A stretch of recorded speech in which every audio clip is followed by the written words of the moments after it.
Hi అండి, అందరికీ నమస్కారం. Welcome to my YouTube channel. ఈ వీడియోలో సీఎం రేవంత్ రెడ్డికి అరెస్ట్ అండి.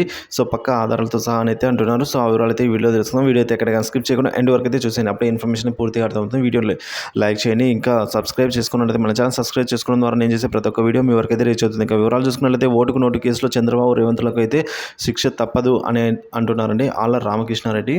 సో తెలుగుదేశం పార్టీలో సంచలనం సృష్టించిన ఈ ఓటుకు నోటు కేసులో కీలక పరిణామం చోటు చేసుకుంది. ఓటుకు నోటు కేసులో చంద్రబాబు నిందితుడిగా చేర్చాలని, దర్యాప్తు సిబిఐకి అప్పగించాలని కోరుతూ వైసీపీ ఎమ్మెల్యే ఆళ్ళ రామకృష్ణారెడ్డి సుప్రీంకోర్టులో పిటిషన్ అయితే వేశారండి. సో ఈ విధంగా ఈ పిటిషన్పై సుప్రీంకోర్టు ధర్మాసనం గురువారం నాడైతే విచారణ చేపట్టింది. జస్టిస్ సుందరేష్ అలాగే జస్టిస్ ఎస్విఎన్ భట్టితో కూడిన ధర్మాసనం ఈ పిటిషన్ అయితే విచారించింది.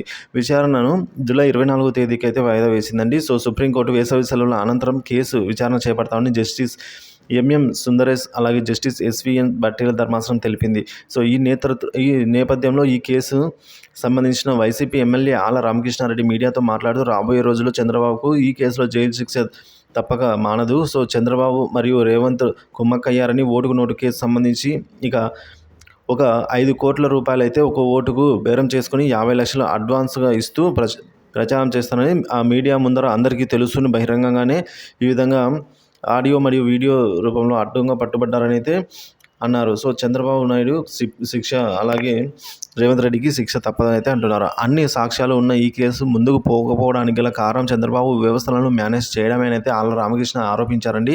7 ఏళ్ల నుంచి మరి ఈ కేసు ముందుకు నడవకుండా రకరకాల కారణాలతో సాగదీస్తూనే ఉన్నారని అయితే అన్నారు.